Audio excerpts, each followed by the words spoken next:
प्रदेश उत्तर प्रदेश दिख रहे हैं आप, आपके साथ में हूं खुशबू पांडे। मुख्यमंत्री योगी आदित्यनाथ ने कड़ाके की ठंड में जरूरतमंद लोगों को आश्रय उपलब्ध कराने के निर्देश भी जारी कर दिए हैं। इसी के चलते उन्होंने सुनिश्चित किया है कि सभी रैन बसेरों में पर्याप्त संख्या में बिस्तर कंबल का इंतजाम हो, साथ ही साफ सफाई का भी पूरा ध्यान रखा जाए। बता दें कि कड़ाके की ठंड के बीच सीएम रैन बसेरों में ठहरे निराश्रितों का हालचाल जानने के लिए पहुंचे थे और ये तस्वीर आपको दिखा रहे हैं। मुख्यमंत्री यहां पर कंबल चद्दर वितरित करते हुए नजर आ रहे हैं। रैन बसेरों की ये तस्वीरें लखनऊ की आपको बताते चलें कि मुख्यमंत्री जब मुलाकात करने के लिए पहुंचे तो जायजा लिया और हाल चाल भी जाना कि रैन बसेरों में किसी चीज की कोई कमी तो नहीं है। और यहां पर बातचीत करते हुए मुख्यमंत्री निराश्रितों से नजर आ रहे हैं।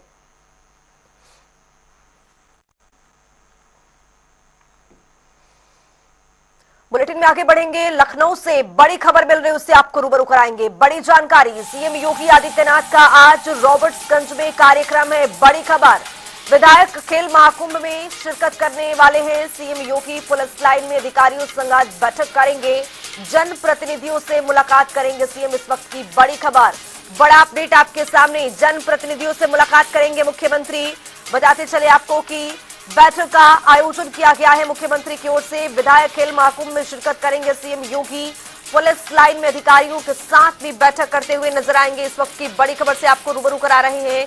बड़ा अपडेट, जन प्रतिनिधियों से मुलाकात करेंगे सीएम योगी आदित्यनाथ का आज रॉबर्ट्सगंज में कार्यक्रम है। विधायक खेल महाकुंभ में मुख्यमंत्री शिरकत करने वाले हैं।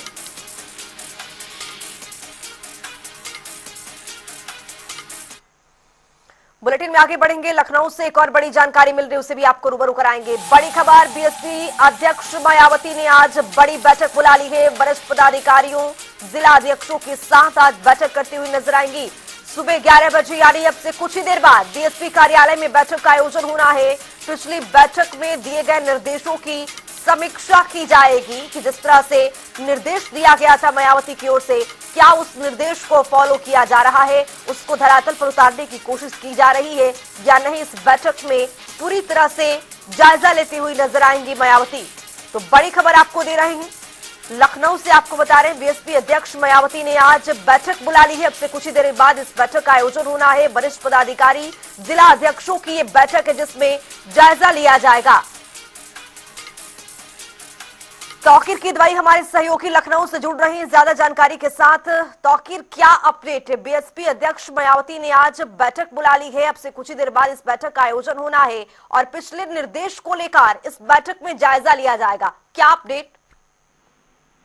देखिए, कल मायावती का जन्मदिन था। इस मौके पर कई पदाधिकारी पहुंचे थे और सबसे बड़ी बात है कि जो आकाश आनंद है, उनके छोटे भाई भी पहली बार मायावती के जन्मदिन पर नजर आए थे।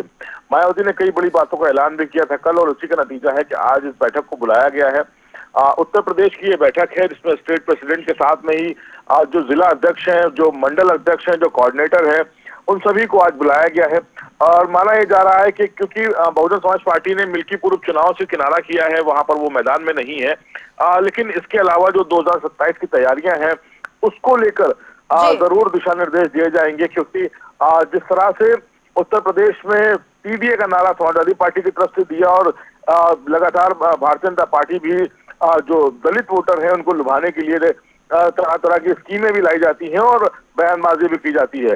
फिलहाल जो सबसे ज्यादा नुकसान अगर इस राजनीति में हुआ है तो बहुजन समाज पार्टी को हुआ। उनका जो कोर वोट बैंक था वो खिसक चुका है। यही वजह है कि अब एक भी सांसद नहीं है, विधायक सिर्फ एक है। उत्तर प्रदेश में जो पूर्व मुख्यमंत्री रहा हो, अपने दम पर सरकार बनाई हो और उसकी उस राजनीतिक पार्टी की दशा ये पहुंच चुकी है कि अब एक विधायक और एक भी सांसद नहीं है उत्तर प्रदेश में।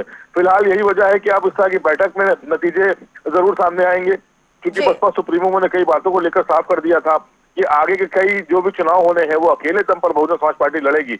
लेकिन ये भी कहा जा रहा है कि जो समीकरण दिख रहे हैं उसमें 2027 में अगर बहुजन समाज पार्टी मजबूत दिखती है तो कांग्रेस और बसपा का भी गठबंधन होना संभव है।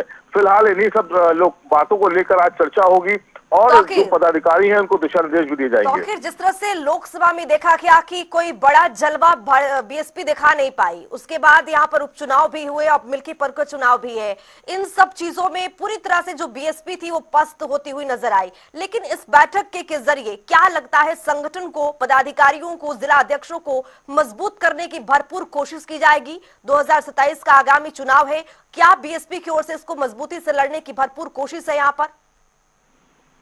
और देखिए, अगर पीछे कुछ समय में देखा जाए तो कुछ कस्टोडियल डेथ हुई पुलिस की मौजूदगी में, कुछ मौत हुई जिसमें दलित वर्ग के लोग भी शामिल थे। भरपूर राजनीति हुई, सत्ता पक्ष हो चाहे विपक्ष हो, विपक्ष की तरफ से कांग्रेस और समाजवादी पार्टी ने किसी भी मौके को छोड़ा नहीं, लगातार उन परिवारों से मिले, संपर्क में रहे। और जो बहुजन समाज पार्टी का कोर वोट कहलाता था, उस पर बहुजन समाज पार्टी का कोई भी नेता नहीं पहुंचा। यानी कि जो मुस्लिम और दलित के गठजोड़ से जो सरकार बनती थी बहुजन समाज पार्टी की, जब इन लोगों पे अत्याचार जैसे कि आरोप लगे, लेकिन इस बहुजन समाज पार्टी का कोई भी पदाधिकारी उनसे मिलने नहीं पहुंचा। लखनऊ के इलाके में जो चिनट में एक घटना हुई जिसमें गौतम करके एक युवक था जिसकी पुलिस कस्टडी में मौत हुई थी, बड़े बड़े नेता वहां पर पहुंचे लेकिन बहुजन समाज पार्टी की तरफ से कोई भी नहीं पहुंचा। यही वजह है कि अब इसी तरह के दिशा निर्देश दिए जाएंगे कि अगर कोई घटना होती है तो वो बसपा सुप्रीमो को उसके अवगत कराया जाए। और दूसरी बात यह है कि एक डेलीगेशन भी पहुंचे और जो मुद्दे दलितों के हैं उसको लगातार उठाया जाए। जी, बहुत शुक्रिया तौकीर तमाम जानकारी साझा करने के लिए। तो आपको बताते चले कि पिछली बैठक में जिस तरह से निर्देश जारी किए गए थे मायावती की ओर से, आज इस बैठक में समीक्षा करने की तैयारी है। चलिए रुख करेंगे बड़ी जानकारी की ओर। लखनऊ से बड़ी खबर मिल रही है, उससे आपको रूबरू कराएंगे। सपा प्रमुख अखिलेश यादव आज फिर करेंगे बड़ी खबर। आज दोपहर 12:30 बजे प्रेस कॉन्फ्रेंस होगी। कई अहम मुद्दों पर बातचीत कर सकते हैं। मिल्कीपुर चुनाव को लेकर के भी, विधानसभा सीट पर होने वाले उपचुनाव को लेकर भी बातचीत करते हुए नजर आएंगे। तो इस वक्त की बड़ी खबर से आपको रूबरू करा रहे हैं। सपा के प्रमुख अखिलेश यादव आज प्रेस कॉन्फ्रेंस करने वाले हैं। आज दोपहर 12:30 बजे ये पीसी होगी, जिसमें तमाम मुद्दों पर बातचीत करते हुए नजर आएंगे। कई महत्वपूर्ण मुद्दे भी होंगे इसमें। मिल्कीपुर के विधानसभा सीट पर जिस तरह से उपचुनाव होने हैं उसको लेकर के भी बातचीत करते हुए नजर आएंगे। तो सपा प्रमुख अखिलेश यादव का आज प्रेस कॉन्फ्रेंस है। देखना ये दिलचस्प होगा किसमें किन मुद्दों पर विशेषकर सपा प्रमुख की ओर से जोर दिया जाता है। क्या वो मुद्दा, कौन सा वो मुद्दा होगा जिस पर वो खास बातचीत करना चाहेंगे इस प्रेस कॉन्फ्रेंस में जब मीडिया से रूबरू होंगे? क्या कहेंगे, किन मुद्दों पर विशेषकर जोर होगा, ये भी देखेंगे। 12:30 बजे पीसी होनी है। कई अहम मुद्दे हैं। मिल्कीपुर विधानसभा सीट पर उपचुनाव है, उसको लेकर के भी सपा के प्रमुख मीडिया से रूबरू होते हुए बातचीत करते हुए नजर आएंगे।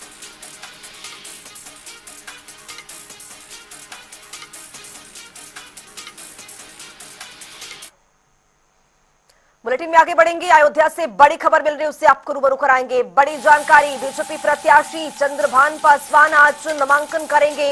नामांकन के पहले मिल्कीपुर में जनसभा भी होगी। भारतीय जनता पार्टी के उम्मीदवार हैं और आज ये जनसभा के साथ अपना नामांकन दाखिल करेंगे। बीजेपी प्रदेश अध्यक्ष भूपेंद्र सिंह चौधरी की मौजूदगी रहेगी जनसभा में। जनसभा के बाद जिला कलेक्ट्रेट में नामांकन भी होगा। इस वक्त की बड़ी और अहम जानकारी, भारतीय जनता पार्टी के उम्मीदवार बनाए गए हैं और आपको बताते चले कि इस जनसभा में बीजेपी प्रदेश अध्यक्ष भूपेंद्र चौधरी रहेंगे।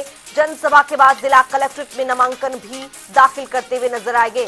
चंद्रभान पासवान आज नामांकन करेंगे। बीजेपी के प्रत्याशी है। भारतीय जनता पार्टी ने मिल्कीपुर विधानसभा सीट पर जिस तरह से उपचुनाव होना है उसको लेकर के प्रत्याशी इनको बनाया है और आज नामांकन से पहले जनसभा होगी जिसमें बीजेपी के प्रदेश अध्यक्ष भी शामिल रहेंगे। नामांकन के पहले मिल्कीपुर में जनसभा की शुरुआत की जाएगी जनता से रूबरू होने के लिए, जिसके बाद आपको बताते चले कि नामांकन दाखिल किया जाएगा। तो जनसभा के बाद जिला कलेक्ट्रेट में नामांकन होगा। बीजेपी के प्रत्याशी हैं चंद्रभान पासवान, आज नामांकन करते हुए नजर आएंगे।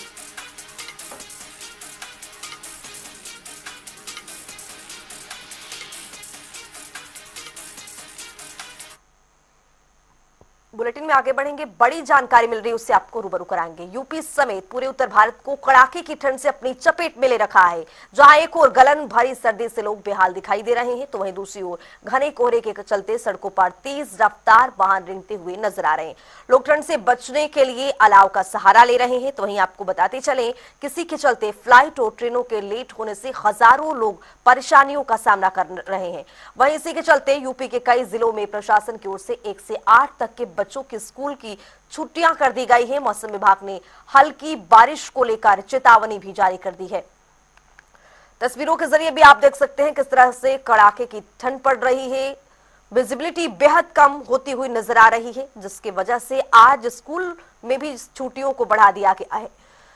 बताते चले आपको कि धुंध और कोहरे की वजह से लगातार जो वाहन की रफ्तार है वो धीरे धीरे थमती हुई नजर आ रही है और आसपास के जगहों से भी गुजरने में परेशानियों का सामना करना पड़ रहा है, क्योंकि धुंध कोहरा काफी है, विजिबिलिटी बेहद कम है। कड़ाके की ठंड से लोग पूरी तरह से बेहाल हो चुके हैं, परेशान हो चुके हैं। अलग अलग जगह पर अलाव का सहारा भी मिल रहा है ताकि लोग इस ठंड से बच सकें।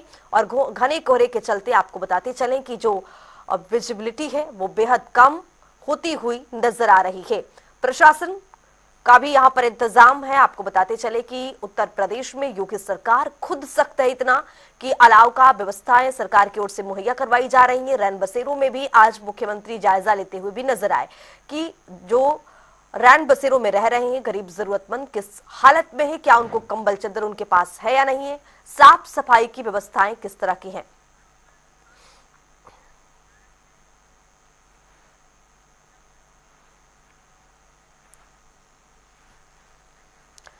तो इसी खबर पर ज्यादा जानकारी के साथ अलग अलग जगह से हमारे सहयोगी जुड़ रहे हैं जानने के लिए, समझने के लिए कि जहां पर उनकी मौजूदगी है वहां की तस्वीरें क्या कुछ बयां कर रही हैं। टीएन मिश्रा जी हमारे साथ लखनऊ से जुड़े हैं। सबसे पहले टीएन मिश्रा जी के पास चलना चाहेंगे। टीएन मिश्रा जी, जहां पर आपकी मौजूदगी है वहां की तस्वीरें क्या कुछ? आज तो स्कूल में छुट्टियां भी घोषित कर दी गई हैं, जिस तरह से पहले छुट्टियां थी उसको आगे भी बढ़ा दी गई हैं, और वहां पर क्या प्रशासन की तैयारी किस तरह से है? देखिए खुशबू, जिला प्रशासन ने जो है पहले छुट्टियां जो की थी तो वो उसके कल एक दिन अचानक स्कूल खोल दिया था, लेकिन जब मौसम ख़राब हुआ तो फिर उसको मजबूरन 2 दिन जो है मौसम छुट्टी बढ़ानी पड़ी है। तो कक्षा 8 तक के स्कूल जो है कल तक बंद रहेंगे और उसके बाद जिला प्रशासन निर्णय लेगा कि आगे क्या होगा। 12 जिलों में घना कोहरा पड़ रहा है यूपी के। यूपी में स्थिति यह है कि प्राइमरी स्कूल बंद होने बावजूद भी बच्चे जो है बुलाए जा रहे हैं कई स्कूलों में। इसको लेकर के भी कुछ शिकायतें हैं, इसको डीएम्स की जाँच भी करने को कहा है। बहराइच हमारा बलरामपुर जो है सबसे सर्द रात वहाँ हुई, 6 डिग्री टेम्परेचर वहाँ का था। और जहाँ तक लखनऊ की बात है तो मौसम तो यहाँ खुला है, थोड़ा धुंध खत्म कम हुई है, लेकिन पूरी रात जो है धुंध से और ठिठुरन थी और हल्की सी बारिश ऐसी बूंदें भी गिर रही हैं, ओस की बूंदें गिर रही हैं जो बारिश ऐसा लग रहा है बौछार हो रही है। लेकिन उससे राहत देने के लिए शहर में अलाव की जगह जगह व्यवस्था की गई जो आम लोगों को राहत के लिए। कल रात को खुद योगी आदित्यनाथ सड़कों पर उतरे और उन्होंने कई जो है जा करके रैन बसेरों में लोगों को कंबल बांटे, खाने के पैकेट दिए। उनके साथ मेरे सुषमा खरकवाल थी और अफसरों से उन्होंने उनको कहा भी कि किसी भी तरह की जो है अगर शिकायत आई तो उस पर एक्शन लिया जाएगा। किसी को ठंड से जो है परेशान नहीं होना चाहिए, ठंड में जो भी समस्या है उसको दूर की जाए, लोगों को अलाव जलाया जाए और ज़्यादा से ज़्यादा लोग कंबल बांटे जाएँ, तो खाने पीने की व्यवस्था की जाए। और सड़क पर अगर कोई सोता मिले तो उनका उसको ले जा करके जो है शेल्टर होम में उसको पहुंचाया जाए और वहां पर उसको रुकने के इंतजाम किए जाए। तो रात में अफसरों को कहा गया वो गश्त करें, उन्होंने कहा आप गश्त करिए, सड़क पे कोई सोता हुआ मिला तो उस पर एक्शन लिया जाएगा। तो ये जो प्रशासन की इंतजाम है, राजधानी है, स्वाभाविक है, सीएम भी जागरूक हैं और जो है नगर प्रशासन नगर निगम भी जागरूक है, तो इसलिए यहाँ इतनी दिक्कतें नहीं हैं। लेकिन अन्य जिलों में बताया जा रहा है कई जगहों पर ऐसा है कि जहाँ अलाव के पर्याप्त इंतजाम नहीं है और सही शेल्टर होम रैन बसेरे न होने से वहाँ लोगों को दिक्कतों का सामना जरूर करना पड़ रहा है। तो कुल मिलाकर ये कह ले टीएन मिश्रा जी कि जिस तरह से सरकार की ओर से निर्देश है, प्रशासन पूरी तरह से फॉलो करता हुआ लखनऊ में नजर आ रहा है। लेकिन अब चलेंगे प्रयागराज। हमारे साथ हमारे सहयोगी सैयद मोहम्मद आमिर जुड़े हुए हैं। सैयद, प्रयागराज में महाकुंभ, इतने बड़े महाकुंभ में हजारों करोड़ों की संख्या में लोग रोज पहुंच रहे हैं स्नान करने के लिए, लेकिन क्या वहां पर प्रशासन की तैयारी किस तरह की है? अलाव की व्यवस्था है या नहीं है? लोगों की रहने की, जो रात में वहां पर लोग रुक रहे हैं श्रद्धालु, उनके लिए खास तौर पर किन चीजों की व्यवस्थाएं वहां पर है? देखिए खुशबू, अगर बात करें महाकुंभ की तो और पूरे शहर की, तो ठंड का प्रकोप लगातार बढ़ रहा है और जिस तरह शीत लहर चल रही है उसके लिए कहीं ना कहीं परेशानी का सामना करना लोगों के लिए पड़ रहा है। और सबसे बड़ी बात, अगर महाकुंभ क्षेत्र की करी जाए तो महाकुंभ में जिस तरह से श्रद्धालु की संख्या है, उस तरह से पूरी व्यवस्था किसी को भी दे पाना नामुमकिन है। क्योंकि हमने देखा था कि जिस तरह से मकर संक्रांति पर लाखों की तादाद में लोग पहुंचे थे, करोड़ों की, तो उनको रात में सड़क पर ही बितानी पड़ी थी, जिसकी तस्वीरें भी वायरल हुई थी, और खुली सड़क पर रहना पड़ा था। और इतने जी। मेले क्षेत्र में जिस तरह से भीड़ की संख्या होती है, तो हर जगह अलाव जलाना भी संभव नहीं है, क्योंकि सुरक्षा के दृष्टिगत, क्योंकि इतनी भीड़ होती है, किसी तरह की घटना ना उसका भी ध्यान रखना पड़ता है। और हाँ, शहर के अंदर अलाव की व्यवस्था जरूर सरकार के द्वारा कराई जा रही है। सड़क में शहर बस स्टैंड या अन्य जगहों पर रैन बसेरे बनाए गए हैं, जिसमें लोग जाकर रह सकते हैं।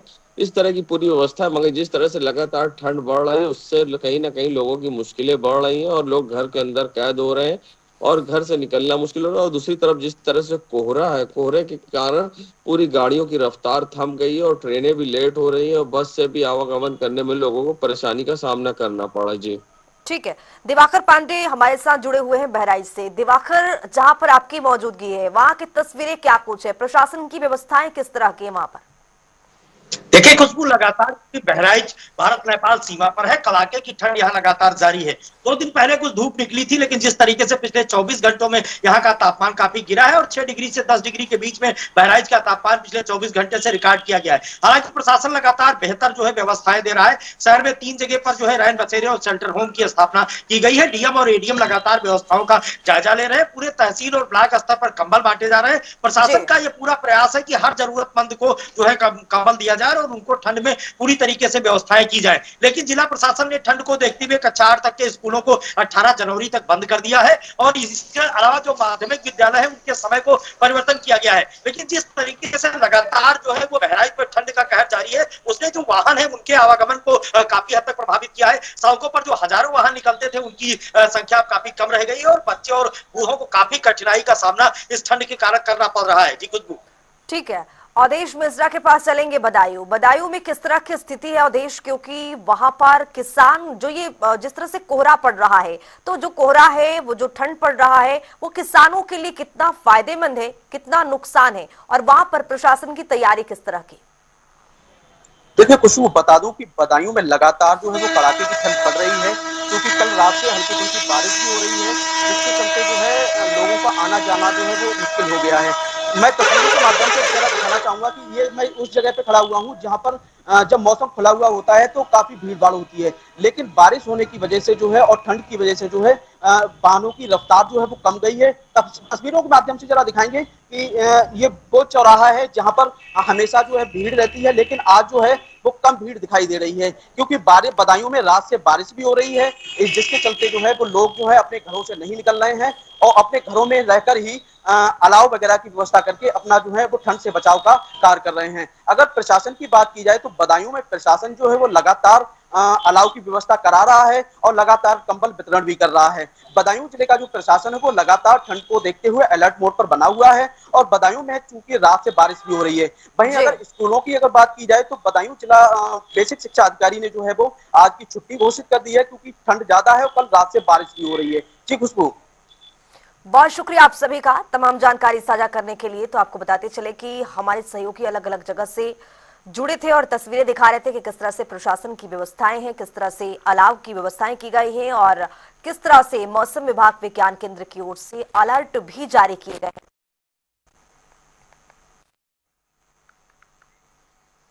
बुलेटिन में आगे बढ़ेंगे। प्रयागराज से बड़ी जानकारी मिल रही है, उससे आपको रूबरू कराएंगे। बड़ी खबर, दिव्य महाकुंभ का आज चौथा दिन है। अब तक करोड़ों श्रद्धालुओं ने आस्था की डुबकी लगाई है। 10 देशों के दल ने आज महाकुंभ में भ्रमण भी किया है। कुल 21 अंतर्राष्ट्रीय विमान ने संगम में डुबकी लगाई है। संगम स्नान के बाद हवाई भ्रमण भी कराया गया है। इस वक्त की बड़ी खबर, बड़ा अपडेट।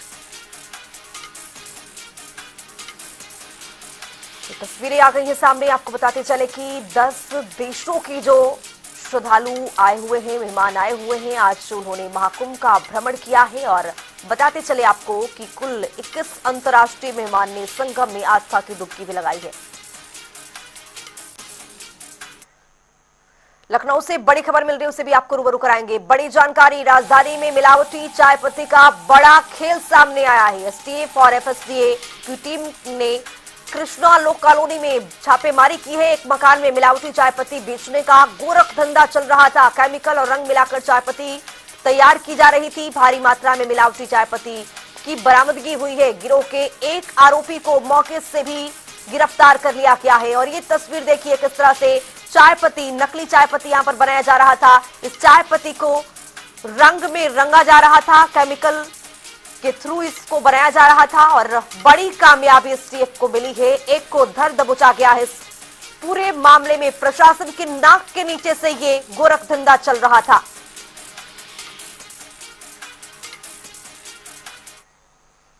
लखनऊ से एक और बड़ी जानकारी मिल रही है, उससे भी आपको रूबरू कराएंगे। बड़ी खबर, यूपी में एचएमपीवी से पीड़ित हुई पहली महिला की मौत हो चुकी है। बड़ी जानकारी, इलाहाबाद के, माफ कीजिएगा, इलाज के बाद दूसरी जांच रिपोर्ट नेगेटिव आई थी। पहली जांच में वायरस से संक्रमित महिला पाई गई थी। बलरामपुर अस्पताल में मौत हो गई है। पहली मौत की खबर उत्तर प्रदेश से मिल रही है। बड़ी जानकारी, एचएमपीवी से पीड़ित महिला की मौत हो चुकी है। इलाज के बाद दूसरी जांच रिपोर्ट नेगेटिव आई थी। बताते चले आपको कि पहली जांच में महिला संक्रमित पाई गई थी वायरस से। बलरामपुर अस्पताल में मौत हो चुकी है। उत्तर प्रदेश से आपको बताते चले कि ये पहली महिला की मौत हुई है इस वायरस की वजह से। तो इलाज के बाद दूसरी जांच रिपोर्ट नेगेटिव आई थी। पहली जांच में वायरस से महिला संक्रमित पाई गई थी। तो फिलहाल इस बुलेटिन में भी इतना ही। देश और दुनिया की तमाम खबरों के लिए बने रहिए जनता टीवी के साथ। नमस्कार।